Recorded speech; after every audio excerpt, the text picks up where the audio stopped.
非一般，這對手純屬比心偷。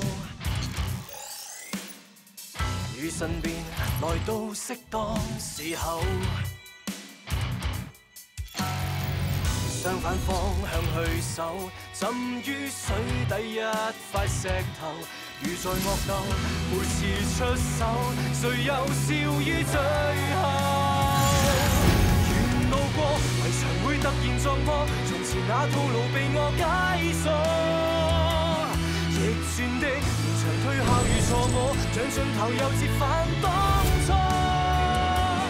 迷惑過，謎題會逐條道破，逆襲開始了，沒法可以停住我。沒困咗思想飛出天際再激盪，為了想清楚尋一個結果。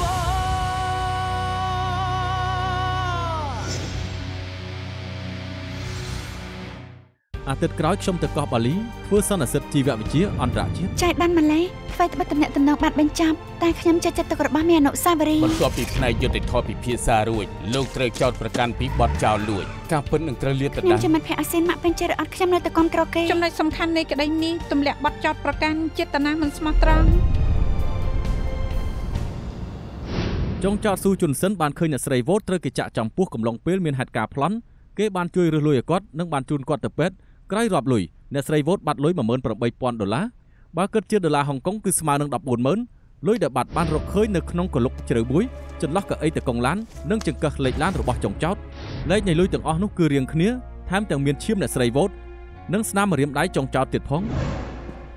ខ្ញុំឈ្មោះ Hollywood សូមសច្ចាចំពោះព្រះជាម្ចាស់នោះជាផុសតាងដែលខ្ញុំបានផ្ដល់អ្នកស្រីវ៉ូតក្នុងឡានក្រៅពីចុងចោតនៅមានអ្នកស្រីនិងម៉ាជីងស៊ឺពិតដែរទេចាគឺពិតម៉ាជីងស៊ឺជួយខាត់របួសឲ្យអ្នកស្រីរហូតនាងមិនបានប៉ះពាល់កាបូបលុយអ្នកស្រីទេតើពិតដែរទេចាគឺពិតចុងចោតផ្ដល់ចម្លើយមកថាអ្នកស្រីខ្វល់ពីលុយអ្នកស្រីខ្លាំងណាស់ហេតុអីអ្នកស្រីមិនយកកាបូបលុយមកក្បែរខ្លួនតាំងពីដំបូងខ្ញុំហូរឈាមច្រើនថែមទាំងវិលមុខខ្ញុំធ្វើអ្វីមិនកើតទេពេលនោះគាត់ថាគាត់ហូរឈាមគាត់វិលមុខនិងមិនអាចធ្វើអ្វីបានទេនៅពេលនោះក្នុងឡានមានតែ3នាក់ចុងចោតជាអ្នកចុងក្រោយគេដែលនៅជាមួយលុយប៉ូលីសម្នាក់បានរកឃើញលុយធ្លាក់ទៅជ្រៅនៅគៀនចន្លោះកៅអីតកង់ឡាននិងចង្កឹះលេខឡានបើមិនមែនជាចេតនាតើលុយទៅដកដោយរបៀបម៉េចបំណក់ស្រាយមានហេតុផលបំផុតគឺចុងចោតមានចេតនាក្នុងការលាក់លុយខ្ញុំមិនគិតថាគេជាអ្នកធ្វើទេគេបានជួយជីវិតរបស់ខ្ញុំគេជាមនុស្សល្អសាក់សីមិនត្រូវនិយាយអ្វីទាំងអស់ក្រៅពីការឆ្លើយសំណួរ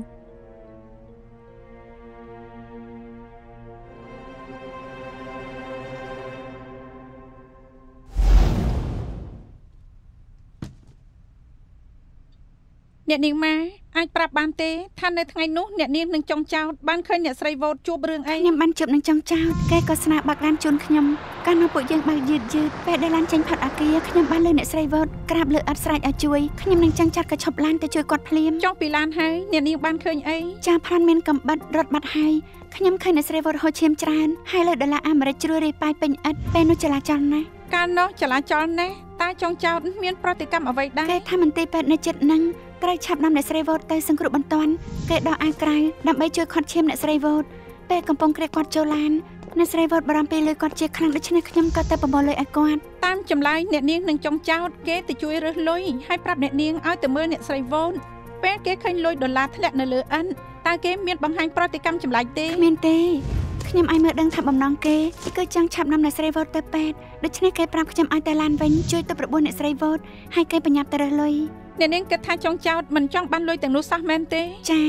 គេមិនចង់បានលុយក៏មិនមែនជាមនុស្សឃើញតែលុយបន្ទាប់មកចុងចោតយកកាបូបលុយឲ្យឡើងឡាននិងបានដាក់កាបូបលុយនៅកៅអីក្បែរតកង់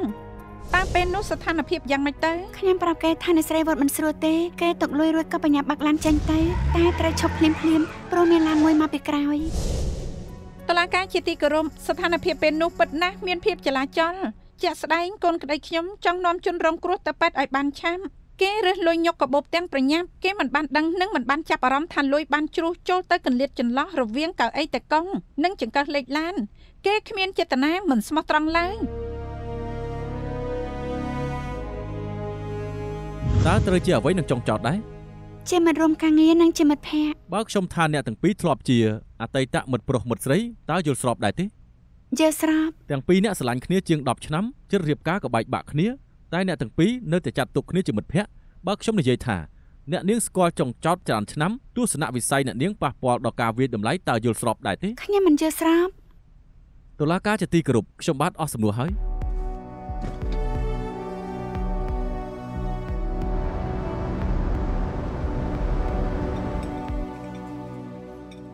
សុំទោស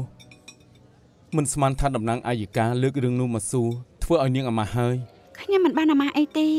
ខ្ញុំគ្រាន់តែបារម្ភថាចម្លើយរបស់ខ្ញុំគ្មានប្រសិទ្ធភាពខ្ញុំឃើញទឹកមុខអ្នកស្រីតុលាការដូចជាមានចម្ងល់តែគាត់មិនជឿការអះអាងរបស់ខ្ញុំមែនទេនិយាយត្រង់ចុះស្ថានភាពមិនវិជ្ជមានទាំងស្រុងទេតំណាងអាយកាបដិសេធលទ្ធភាពទៅរួចផ្សេងគេនៅសង្កត់ធ្ងន់ថាអាសិនជាជនតែម្នាក់ដែលលាក់លុយរឿងវាអញ្ចឹងមែនក្រៅពីខ្ញុំគ្មានអាណាធ្វើឲ្យលុយធ្លាក់ទៅកន្លៀតទីបើឡានខ្ញុំចតាក់ស៊ីល្អណាស់ព្រោះថាតាក់ស៊ីមានកាមេរ៉ាថតទុកចំណុចមួយគត់នៃរឿងក្តីនេះគឺលោកអត់មានចេតនាទុច្ចរិតយុទ្ធសាស្ត្រខ្ញុំគឺសួរអាវិញអ្នកនៅកន្លែងកើតហេតុបញ្ជាក់ថាលោកមិនលុបលន់តែតំណាងអាយកាយកទំនាក់ទំនងពីមុនរបស់លោកចាក់ចំចំណុចខ្សោយអាវិញច្បាស់ជាមានវិធីផ្សេងឥឡូវយើងផ្ដោតលើចំណុចជាក់ស្ដែងថាអាសិនបង្កើតកំហុសក្នុងពេលចលាចលយើងត្រូវរកអបតវៈហេតុស្តៀងនេះយកមកប្រៀបធៀបបកស្រាយជូនតុលាការថាការពីពេលមុននេះមានរឿងក្តីដែលស្តៀងនឹងនេះទេធ្វើប៉ូលីសច្រើនឆ្នាំគួរតែជួបនឹងស្ថានភាពចលាចលស្តៀងនេះច្រើនណាស់ខ្ញុំនឹងស្ដេចឡាននឹងទៅមើលរបាយការណ៍ប្រតិបត្តិការពីមុនប្រកាសជាមានជាមិនខានទេខ្ញុំអាចជួយពិនិត្យរបាយការណ៍ចិត្តសាស្ត្រលោកពីមុនខ្ញុំមិនបានព្យាយាមលើកដំកើងខ្លួនទេកាន់តែមិនចង់បបាក់ទឹកចិត្តគ្រប់គ្នាតែក្នុងការចងចាំខ្ញុំរបាយការណ៍ខ្ញុំសរសេរថាខ្ញុំជាមនុស្សមានស្មារតីល្អនិងមិនដែលភ័យខ្លាចក៏មានអំនួតលោកអាចមើលរំលងរបាយការណ៍ណាមួយក៏ថាបានមែនហើយខ្ញុំនឹងអាវិននឹងទៅពិនិត្យរបាយការណ៍កំហុសពីមុនខ្ញុំមិនដែលចង់ឲ្យនរណារកឃើញកំហុសរបស់ខ្ញុំទេអរគុណទាំងអស់គ្នាដែលខំប្រឹងបញ្ជាក់ថាខ្ញុំជាប៉ូលីសអសមត្ថភាព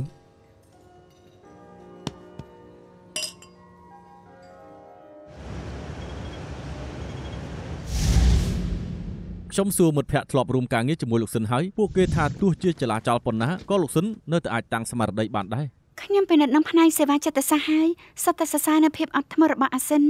មិនដែលធ្វើមានកំហុសពេលចលាចលទេខ្ញុំក៏ពិនិត្យរបាយការណ៍ការងារគេរួចដែរលើកលែងតែរឿងក្តីចាប់ខ្លាដែលធ្វើគេមានសម្ពាធបន្តិចក្រៅពីនឹងគ្មានកំណត់ត្រាបញ្ជាក់ថាគេមិនល្អទេលោកស៊ិនគាត់ជានិមិត្តរូបខ្ញុំទោះជាខ្ញុំព្យាយាមនឹងខំប្រឹងរកកំហុសគាត់យ៉ាងណាក៏នៅតែមិនឃើញដែរអញ្ចឹងពិបាកថាគេបង្កើតកំហុសពេលមានចលាចលណា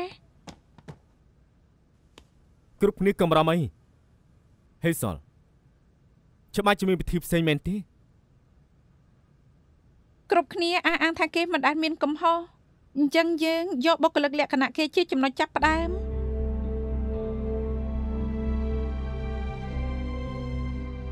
ចង់បណ្ដឹងចង់ក៏ហៅសាកសីបន្ថែមម្នាក់ទៀត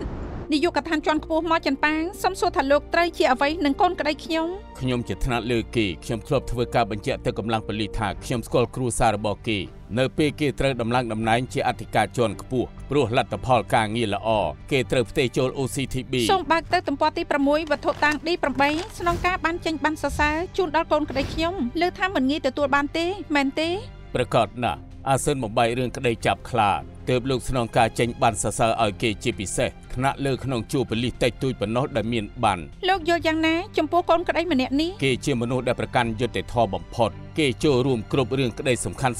គេហ៊ានបន្ថយជីវិតចាប់មនុស្សអាក្រក់និងមិនស្ទាក់ស្ទើរជួយជីវិតមនុស្សគេស្មោះត្រង់ប្រកាន់សច្ចភាពគេប្រកាន់ខ្ជាប់នៅគោលការណ៍ដូច្នេះស៊ូជុនសិនលោកស្គាល់គេជាមនុស្សបែបណាចំពោះរឿងលុយគេមិនមែនជាមនុស្សទំនោរទៅលុយឬសម្ភារៈនិយមឡើយគេប្រើតែឡានធ្វើដំណើរប៉ុណ្ណោះបើទូរស័ព្ទចាស់មិនខូចនិងមិនទិញថ្មីក៏បូបលុយចាស់ដាច់រហែកក៏គេមិនបដូរថ្មីដែរខ្ញុំធ្លាប់ថាឲ្យគេទិញថ្មីប្រើទៅកុំឲ្យបាក់មុខប៉ូលីសសួរអ្នកដែលនៅក្បែរខ្លួនគេចុះគេចាយលុយគិតគូរណាស់មិនចាំបាច់គឺមិនទិញគេចិត្តទូលាយគឺនៅពេលដែលបើអាហារមិត្តរួមក្រុមតែប៉ុណ្ណោះប្រសិនបើខ្ញុំនិយាយថាគេមិនមែនជាមនុស្សលុបលន់និងបង្ខូចគេឈ្មោះប៉ូលីសព្រោះតែលុយ$18,000អាមេរិកនិងមិនមែនជាមនុស្សគិតតែលុយតែលោកយល់ស្របទេខ្ញុំយល់ស្របបំផុតកុំថាលុយ$18,000សូម្បី$1,800,000ក៏អាសិនមិនរវល់ដែរសាកសីជឿជាក់ខ្ពស់ទៅលើចុងចោតគេធ្លាប់ធ្វើឲ្យលោកខកចិត្តដូចជាអារម្មណ៍ប៉ះពាល់ដល់ការងារដែរទេគ្មានអ្នកណាល្អគ្រប់10អ្នកណាក៏ធ្លាប់ខុសដូចខ្ញុំនិយាយហើយអាសិនជាមនុស្សល្អហើយថែមទាំងជាប៉ូលីសល្អទៀតបើខ្ញុំនិយាយថា មានចៅមួយចំនួនធម្មតាជាមនុស្សល្អ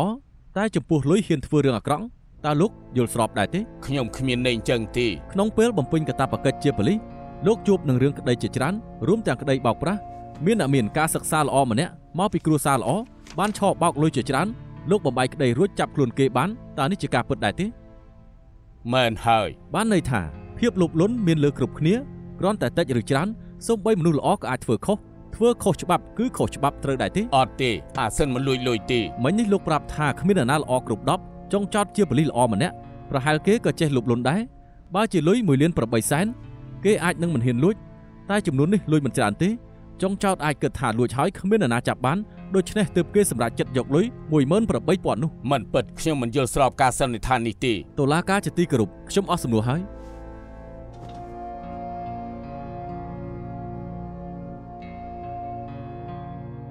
ថាការបំភ្លឺខ្ញុំទៅចេញដំណើរអាយកា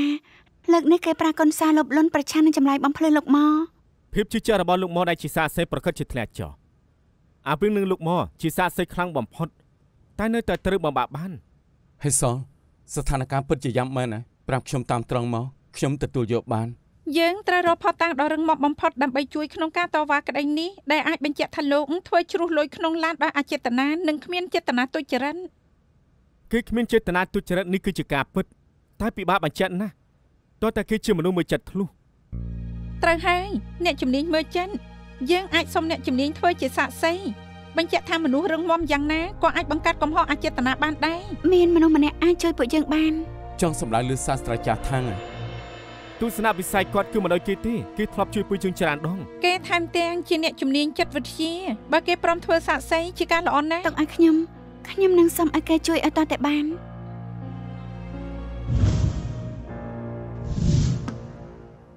លើកមុនខ្ញុំជូននាងទៅផ្ទះនាងនឹងថាប៉ាកាហ្វេខ្ញុំ2កែវនិយាយមែន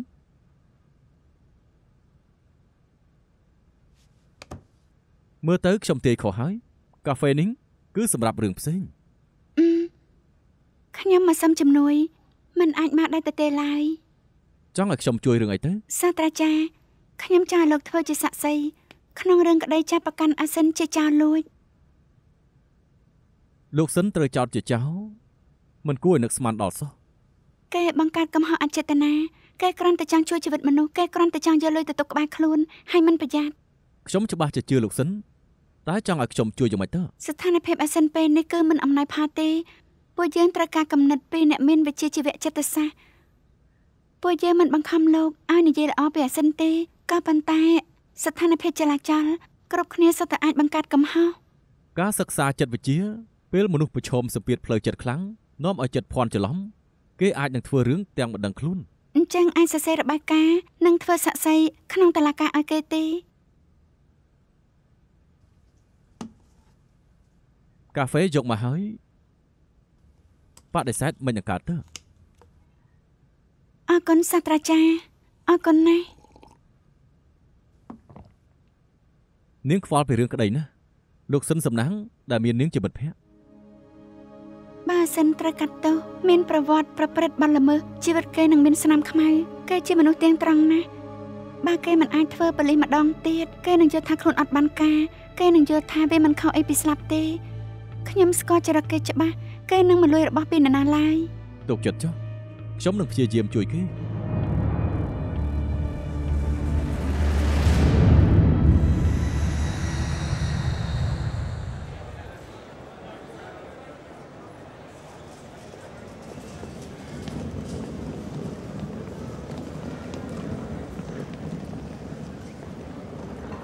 ខ្ញុំជួយកាន់មិនអីទេប៉ាអាចកាន់បាន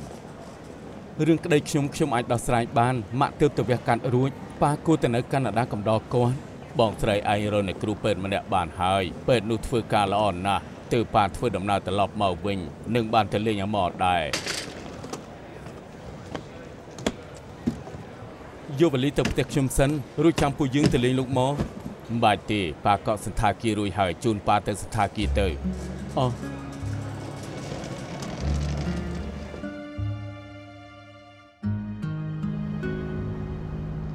បងសុង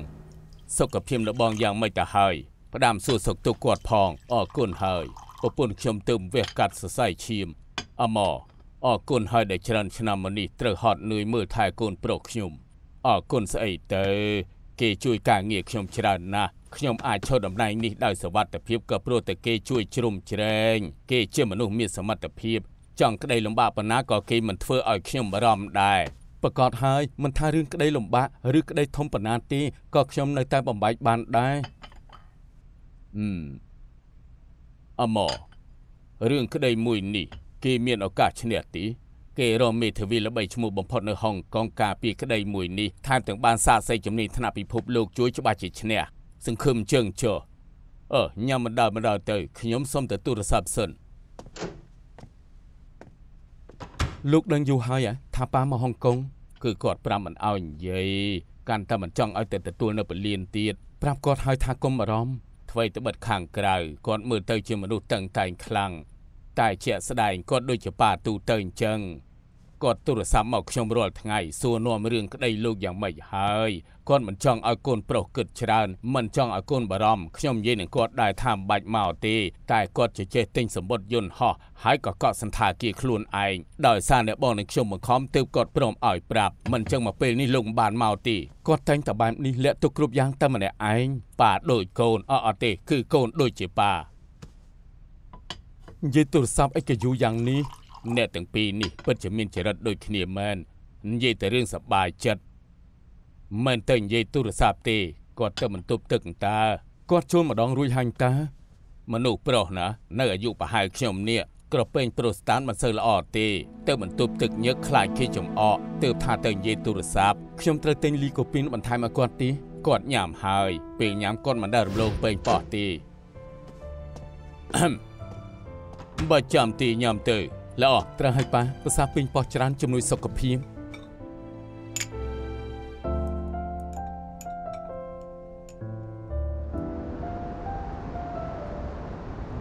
ក្នុងសវនកម្មបិទសម្លេងទូរស័ព្ទនឹងមិនត្រូវនិយាយទេដឹងហើយអាសិនអរុនសួស្ដីអាសិនអរុនសួស្ដីខ្ញុំណែនាំឲ្យស្គាល់នេះប៉ាខ្ញុំនេះមិត្តរួមការងារខ្ញុំលោកនេះសួស្ដីលោកពូនេះមេធាវីចុងនឹងជំនួយការជូឌីអមឧស្សាហ៍និយាយពីគ្រប់គ្នាប្រាប់ខ្ញុំដែរមេធាវីចុងរឿងក្តីកូនប្រុសខ្ញុំពឹងលឺនាងហើយទុកចិត្តចុះលោកពូខ្ញុំធ្វើតាមតួនាទីប៉ុណ្ណោះអរគុណដែលកន្លងមកជួយមើលថែកូនប្រុសខ្ញុំលោកពូកំភៃអីអាសិនច្បាស់ជាមិនអីអាសិនខ្ញុំចង់និយាយជាមួយមុនឡើងសវនាការបានគ្មានបញ្ហាទេចូលទៅមុនចុះប៉ាទៅតាមក្រោយបានយើងចូលទៅអូខេតា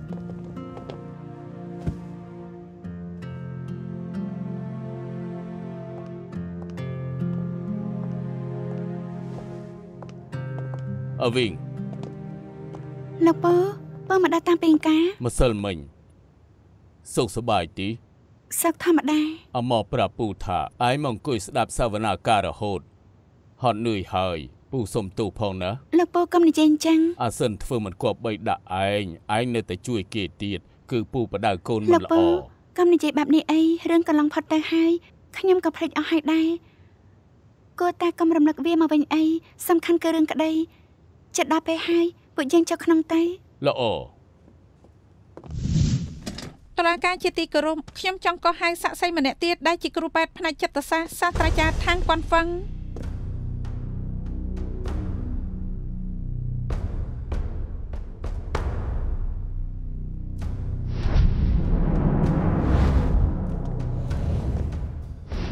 សាស្ត្រាចារ្យក្រៅពីគ្រូពេទ្យព្យាបាលចិត្តសាស្ត្រលោកក៏ជាអ្នកជំនាញវិទ្យាសាស្ត្រម្នាក់និងតែងតែជួយប៉ូលីសក្នុងការវិភាគចិត្តសាស្ត្របំបែកបានរឿងក្តីមួយចំនួនតាមពិតទេ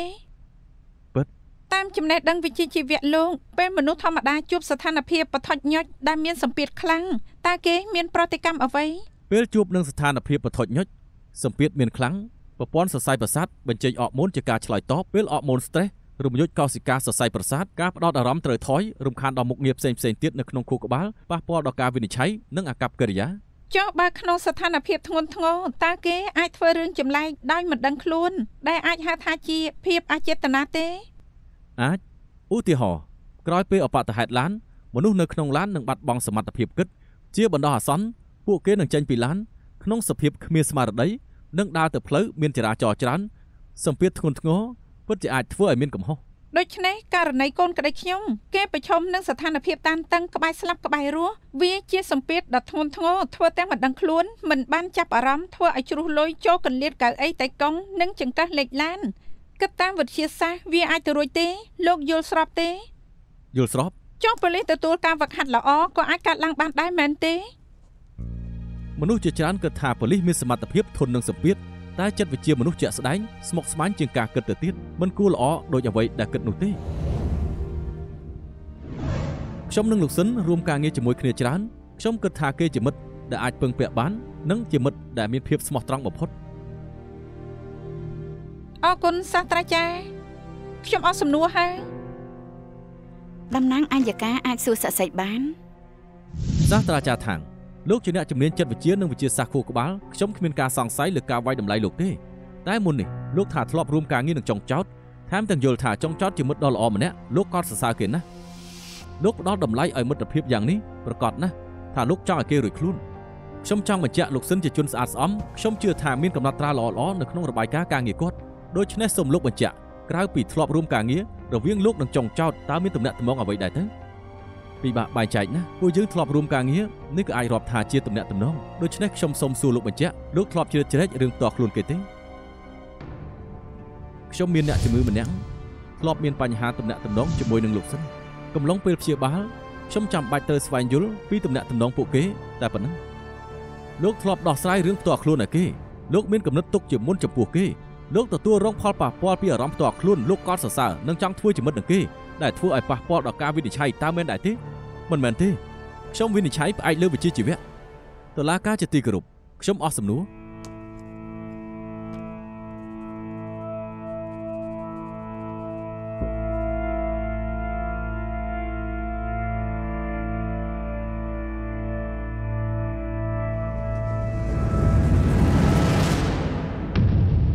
សូមទោសខ្ញុំបញ្ញាប់ទៅមហាវិទ្យាល័យផ្ដាំសូមទោសលោកស៊ិនផងខ្ញុំបរាជ័យក្នុងការជួយគេផ្ដល់ឱកាសឲ្យតំណាងអัยការក្នុងការវាយតម្លៃលោកនិយាយគឺជាការពិតគឺតំណាងអัยការបំភ្លេចការពិតអរគុណដែលលោកព្រមជួយតើចង់ធ្វើអ្វីបន្ទាប់ទៀតហើយសោះនឹងបើកការប្រជុំមួយខ្ញុំជឿជាក់ថាមានវិធីអាចជួយអាសិនចាណាអរគុណលោកសាស្ត្រាចារ្យត្រូវការកាហ្វេដែរឬអត់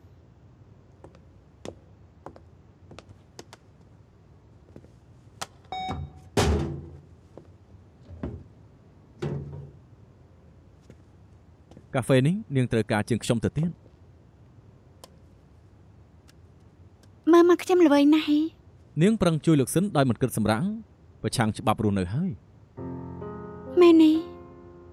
មានការពិសោធន៍ដាក់ត្រីមួយក្បាលនៅក្នុងធុងទឹកមួយហើយដាក់កញ្ចក់ខាន់ចែកនៅកណ្ដាលដាក់ចំណីនៅខាងគ្មានត្រីមិនអាចហែកាត់កញ្ចក់ទេមួយថ្ងៃក្រោយកញ្ចក់ត្រូវបានដកចេញ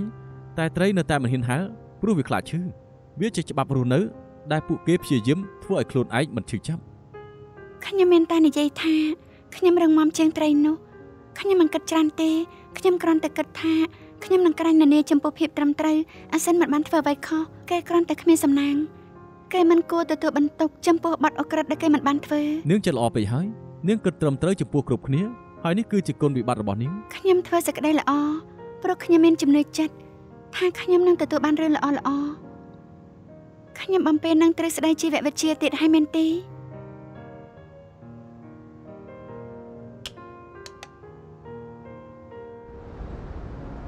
ភាគីទាំងពីរអាចចាប់ផ្ដើមបិទទៈលហិកចុងចោតស៊ូជុនសិនមិនមែនជារឿងចម្លែកដែលគេធ្វើជាពលីល្អតែនៅក្នុងសង្គមជាក់ស្ដែងមានច្រើនជនមានកេរ្តិ៍ឈ្មោះចំណេះដឹងនិងឋានៈជាអ្នកមានស្ដុកស្ដំនៅតែមានភាពលោភលន់សូមមើលទំព័រទី 6.A សាកសីជាអ្នកជំនាញក៏ហៅដោយមេធាវីការពារក្តីធ្លាប់សរសេរសៀវភៅសិក្សាប្រធានបទលើការវិវត្តសែននិងភាពអាត្មានិយមនៃមនុស្សមានមួយឃ្លាពោលថាភាពលោភលន់មនុស្សមានពីកំណើតវាជាធម្មជាតិនិងជាឧបករណ៍ចាំបាច់សម្រាប់រស់រានមានជីវិតខុសតាំងច្រើនគ្រប់គ្រាន់អាចបញ្ជាក់ថាចុងចោតមានសេចក្តីលោភលន់មានចេតនាទុច្ចរិតដូចលុយជន់រងគ្រោះជាទឹកប្រាក់$18,000អាមេរិកតុលាការជាទីគោរពសូមកាត់ទោសចុងចោតស៊ូជុនសិនមានទោសប្រព្រឹត្តបទល្មើសលួចកូន ក្តីខ្ញុំស៊ូជុនសិនមិនត្រឹមជាប៉ូលីសដ៏ល្អម្នាក់ប៉ុណ្ណោះទេតែជាមនុស្សមានយុត្តិធម៌និងស្មារតីបេសកកម្មសមាជិកគ្រួសារមិត្តរួមការងារនិងមិត្តភ័ក្តិសុទ្ធសឹងស្គាល់គេមិនមែនមនុស្សលោភលន់ឬអាត្មានិយមអ្នកនៅទីនេះម្នាក់ណាដែលថាមិនធ្លាប់ធ្វើខុសសោះនោះបញ្ញាប់ចេញពីផ្ទះធ្លាប់ភ្លេចបិទហ្គាសឬម៉ាស៊ីនត្រជាក់ទេពេលបញ្ញាប់គៀកម៉ោងធ្វើការមានដែរជិះឡានក្រុងខុសទេឬពេលបញ្ញាប់ទៅទីណាមួយចុះពីឡានមានធ្លាប់ភ្លេចទូរស័ព្ទឬកាបូបលុយនៅក្នុងឡានទេករណីកូនក្តីខ្ញុំគេត្រូវប្រឈមស្ថានភាពវឹកវរអ្នកស្រីវ៉ូតហូរឈាមមិនឈប់គំរាមកំហែងដល់ជីវិតគេស្ថិតនៅក្នុងសម្ពាធមួយយ៉ាងខ្លាំងដោយប្រញាប់នាំគាត់ទៅពេទ្យគេប្រមូលលុយយកទុកក្នុងឡានមិនប្រយ័ត្នធ្វើជ្រុះដោយមិនដឹងខ្លួនជាក់ស្ដែងកូនក្តីខ្ញុំមិនមានចេតនាទុច្ចរិតឬចេតនាមិនស្មោះត្រង់ចង់បានទ្រព្យសម្បត្តិជនរងគ្រោះឡើយតុលាការជាទីគោរពសូមពិចារណាឲ្យកូនក្តីខ្ញុំមិនបានប្រព្រឹត្តបទល្មើសលួចខ្ញុំនឹងពិចារណានៅអំណះអំណាងនៃភាគីទាំងពីរហើយប្រកាសសាក្រមនៅពេលក្រោយ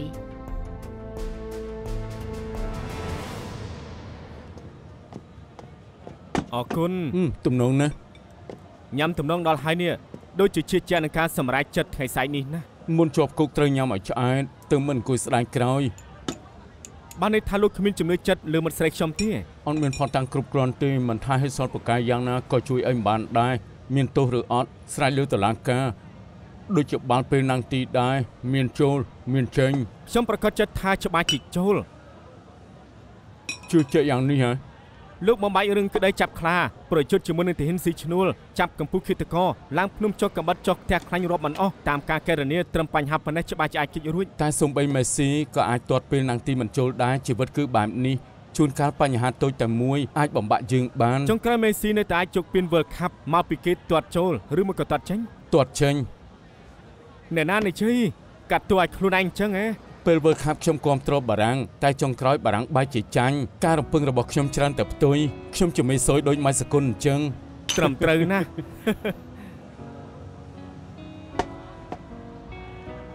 បើខ្ញុំអាចឆ្លងផុតថ្ងៃស្អែកពួកយើងទាំងពីរនៅតែជាដៃគូនឹងគ្នាតែបើឆ្លងមិនផុតក៏មិនអីដែរផ្លូវជីវិតត្រូវតែដើរទៅមុខកុំបារម្ភពីខ្ញុំអីគិតល្អពួកយើងគ្រប់គ្រងលោកសាយអាណានឹងទៅផ្ដល់សាវក្រុមចាំទៅអបអរទៅច្បាស់ជាគ្មានបញ្ហាទេ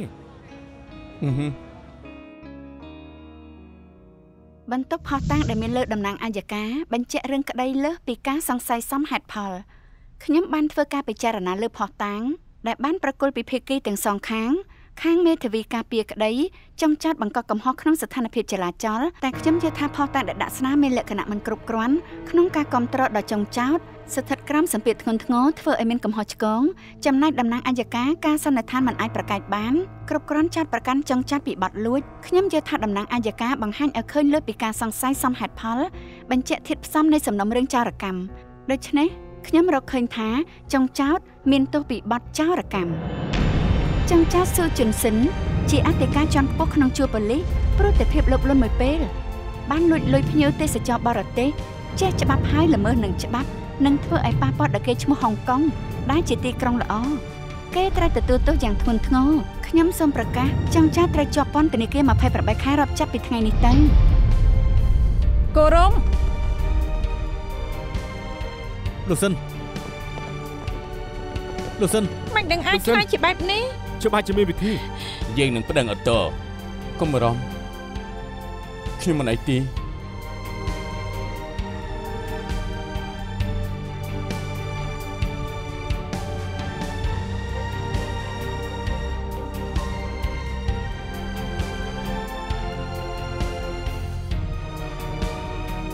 ទ្រាំឲ្យបានណាកូនសុំទោសប៉ា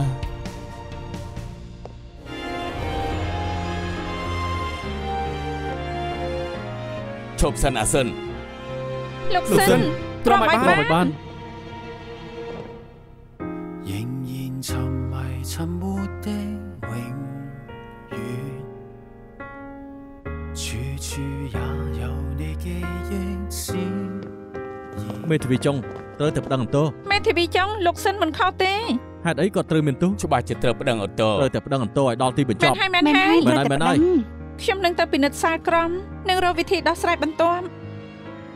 មេធាវីចុងអរគុណដែលខំប្រឹងជួយកូនប្រុសខ្ញុំ អរគុណទាំងអស់គ្នាអាសិនមានមិត្តរួមការងារល្អគេពិតជាសំណាងណាស់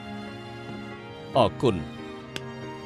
អាម៉សុខភាពប្រពន្ធខ្ញុំខ្សោយខ្ញុំនៅហុងកុងមិនបានយូរទេមានរឿងអីត្រូវប្រាប់ខ្ញុំភ្លាមជួយមើលថែកូនប្រុសខ្ញុំផងណាទុកចិត្តចោមិនមែនតែខ្ញុំទេគ្រប់គ្នានៅទីនេះនឹងមើលថែអាសិនពួកយើងនឹងមើលថែលោកសិនទុកចិត្តចុះលោកពូខ្ញុំនឹងហេតុសននឹងរកវិធីជួយអាសិនឲ្យបានណាខ្ញុំទុកចិត្តទាំងអស់គ្នាហើយ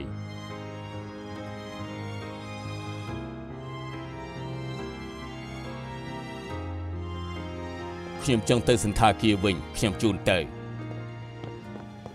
លោកនេះពួកយើងទៅធ្វើការវិញហើយទៅចុះទៅធ្វើការទៅអាវិញយ៉ាងម៉េចទៅហើយខ្ញុំមានការងារនៅ CIB ខ្ញុំទៅសិនហើយអាណាទុកពេលអាគីទៅពេលខ្លះនាងនឹងកាន់តែពិបាកចិត្តពេលមានអ្នកទៅលួងលោម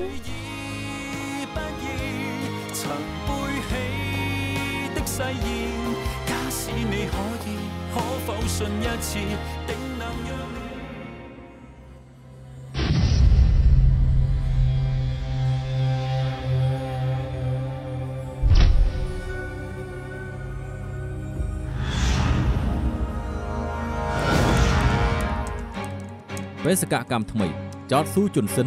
ចាប់គេដាក់គុក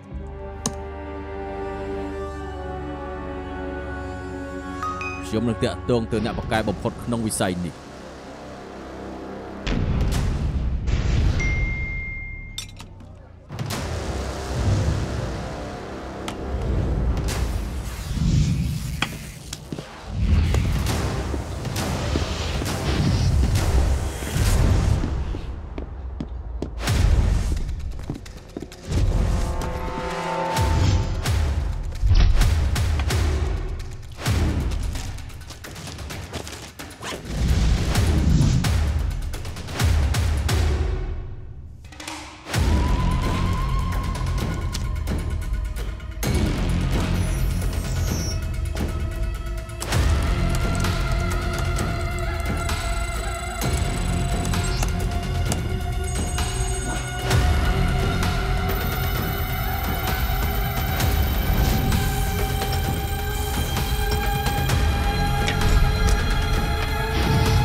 ពិសាបែបណាហើយ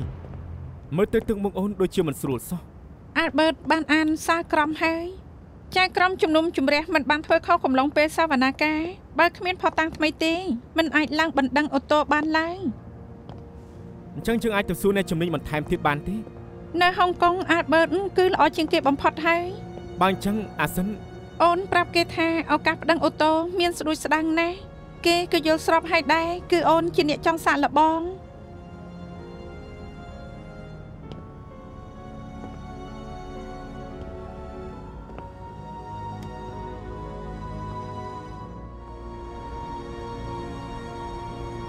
សូមទោសដែលរំខានឯងមួយរយៈម៉ោងនេះលោកពូកុំនិយាយបែបនេះអីលោកមកក៏រវល់ប្រជុំអាសិនមានរឿងខ្ញុំបានជួយអ្វីមិនបានជួយដំណើរពូជំនួសគេក៏ធ្វើខ្ញុំបានធ្វើចិនតិចដែរពេលពូត្រឡប់មកម្ដងទៀតអាសិនគួរតែចេញពីគុកហើយគេមិនប្តឹងអូតូតែបើកាត់ថ្ងៃឈប់សម្រាកគេនឹងបានចេញមកកំណត់លោកពូកំព្រួយខ្ញុំនឹងឧស្សាហ៍ទៅលេងគេអាសិនមិនអាចជានឹងឯងគឺព្រោះគេមិនមានសំណាងតាំងពីពួកឯងបែកគ្នាអាមកប្រាប់ខ្ញុំថាគេញ៉ាំតែអាហារសម្រន់ប៉ុណ្ណោះគេញ៉ាំហូបច្រើនជាងបាយគេញ៉ាំហូប4មុខនិងស៊ុបរាល់ពេលគេតែងប្រាប់ពួកយើងថាម្ហូបដែលឯងធ្វើគឺឆ្ងាញ់បំផុតគេធ្វើខុសដោយខ្លួនឯងមិនគួរបន្ទោសអ្នកណាទេអាមកប្រាប់ទៀតថាទ ទោះជាអាហារនោះតិចក៏គេនៅតែអាចញ៉ាំបាន តែខ្ញុំឃើញគេពេលខ្លះចេញទៅក្រៅផឹកស៊ីជាមួយមិត្តរួមការងារ គេធ្វើពុតប៉ុណ្ណោះមិនចង់ឲ្យគ្រប់គ្នាឃើញគេមានជីវិតដុនដាបគេមានអត្តចរិតនេះដូចជាពូដូច្នេះហើយទៅពូយល់ច្បាស់ល្អហើយពួកឯងបែកគ្នាគេស្ថិតក្នុងសភាពបែបនេះមិននឹងស័ក្តិសមនឹងឯងទៅ លោកពូកុំនិយាយចឹងអី ឯងបាច់បារម្ភពីអាសិនពេកទេគេដូចពូអញ្ចឹងគេរឹងមាំណាស់គេនឹងទ្រាំបាន ខ្ញុំសង្ឃឹមថាគេទ្រាំបានក៏ប៉ុន្តែចំពោះគេធ្វើប៉ូលីសមិនត្រឹមតែជាការងារតែក៏ដែរក្នុងជីវិត គេធ្វើអ្វីឡើងបានហើយប្រហែលជាពេលចេញមកវិញគេអាចនឹងទៅកាណាដាចាប់ផ្ដើមជីវិតថ្មីនៅទីនោះពូត្រូវទៅហើយណាជួបគ្នាពេលពូត្រឡប់មកហុងកុងបាច់ជូនទេនៅញ៉ាំកាហ្វេអស់ទៅបាយបាយ បាយបាយ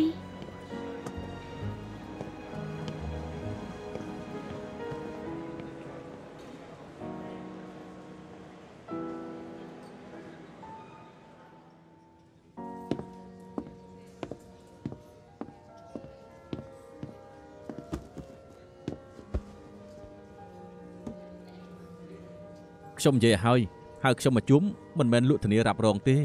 អញ្ចឹងហៅខ្ញុំមកមានការអី នាងនៅអាសិនជាមិត្តល្អខ្ញុំតាំងពីវិទ្យាល័យពេលនេះគេមានបញ្ហាខ្ញុំមានរឿងមួយត្រូវតែប្រាប់នាងឲ្យបានដឹងក្រោយពេលអ្នកទាំងពីរបែកគ្នាខ្ញុំបានសួរគេថាចង់បដូរអ្នកទទួលផលឬអត់យកជាសមាជិកគ្រួសារនាងជាអ្នកទទួលផលក្នុងធានារ៉ាប់រងជីវិតរបស់គេនិងធានារ៉ាប់រងសន្សំ គេមិនបានប្រាប់ខ្ញុំទេ គេទឿនខ្ញុំម្ដងហើយម្ដងទៀតថាមិនឲ្យខ្ញុំប្រាប់នាងគេមិនចង់ឲ្យនាងយល់ច្រឡំមិនចង់ឲ្យនាងមានអារម្មណ៍គេតាមទាមនាងគេយល់ថាគេជាពាក់នាងច្រើននិងចង់សងជំងឺចិត្តដល់នាងនាងតែងតែជាជនសំខាន់ចំពោះគេការពិនដែលសំខាន់មួយទៀតគេបង្ខំចិត្តបំភ្លេចនាងគេមិនចង់ទៅរំខាននាងម្ដងទៀតទាំងដែលការពិនគេនៅស្រឡាញ់នាងខ្លាំងនៅឡើយខ្ញុំដឹងខ្ញុំចេះដឹងច្រើនទំលាយរឿងសម្ងាត់របស់គេខ្ញុំច្បាស់ជាមិនរួចខ្លួននោះទេតែមិនអីទេមករយៈនេះខ្ញុំមិនបានទៅជួបគេទេ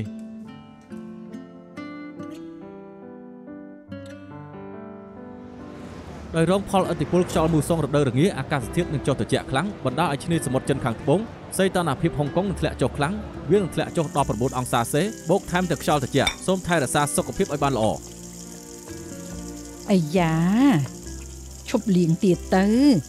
ត្រាំទឹកសិនក៏បានដែរចាំលាងទឹកក្តៅទៅមើលចុះស្លៀកពាក់ស្ដើងទឹកឡើងត្រជាក់ស្រេបអូយបានហើយឈប់លាងទៅបានហើយ គេធ្វើពុតប៉ុណ្ណោះមិនចង់ឲ្យគ្រប់គ្នាឃើញគេមានជីវិតដុនដាប មកលាងចានស្អីទាំងដែលពេលរងាញ័រញាក់នឹងលោកប្តីឆាប់ទៅបិទបង្អួចឲ្យលឿនឡើងទៅខ្យល់ចូលពេញផ្ទះរងាណាមិនក៏នៅសុកស្រាប់តែចុះត្រជាក់អញ្ចឹង អូតូនិយមផ្សាយថាសីតុណ្ហភាពថ្ងៃស្អែកនឹងចុះ1ទៅ2ដឺក្រេទៀតយប់ស្អែកយើងញ៉ាំហតផតតើល្អដែរទេអាសឿឯងចង់ញ៉ាំអីចាំប៉ាទៅទិញមក ហើយបើចង់ញ៉ាំមិនបាច់ទៅសួរនាំនាងទេញ៉ាំខជៀមទៅល្អទេជួយកម្ដៅកាពះ អមប្រាប់ទៀតថាទោះជាអាហារនោះតិចក៏គេនៅតែអាចញ៉ាំបាន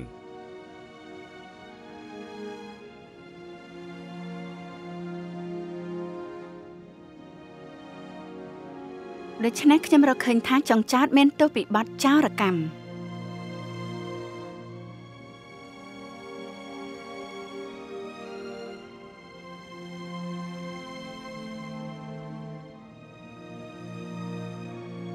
ក្រំ10ដឺក្រេកូនស្រីទោះជានៅក្នុងផ្ទះក៏នៅតែរងាដែរ បើប្រៀបនឹងកន្លែងផ្សេង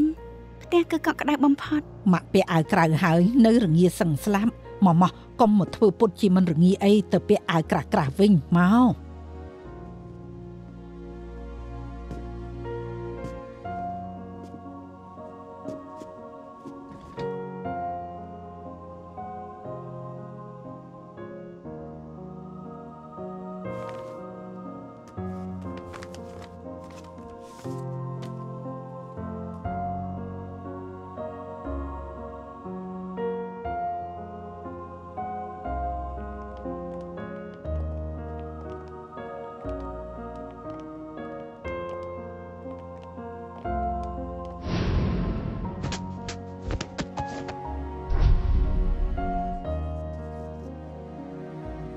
រៀបការនឹងបងទៅ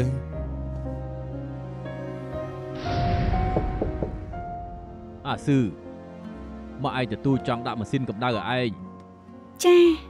ប៉ាចូលទៅហើយណា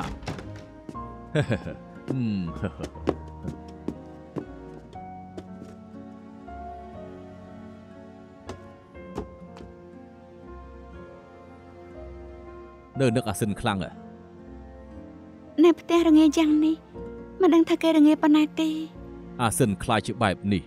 ប៉ាក៏ពិបាកចិត្តណាស់ដែរតែបើសិនជាឲ្យមកឯងឃើញរបៀបនេះគាត់ច្បាស់ជាឆោឡំខានទេ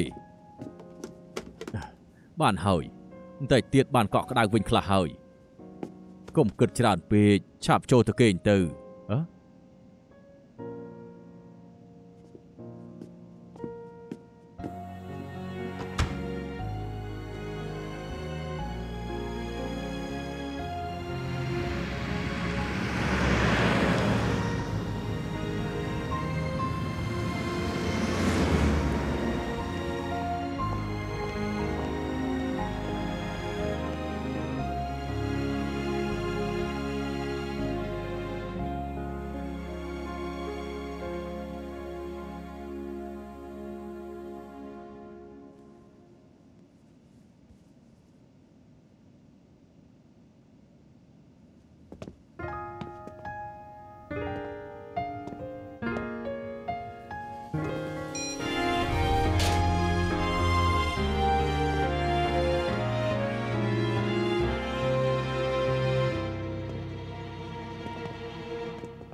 沉沒的永遠，處處也有你記憶詩意，仍然未習慣到身邊空了，每日行着沉悶路線，是我親手的將戒指毀掉了，是我令你地球停轉，是我畫上那污點。回去已不易，曾背起的誓言，假使你可以，可否信一次，定能讓你復原，無法再許願。無法再許諾言，一聲不了，通通不再重要，留下我最多苦笑，是我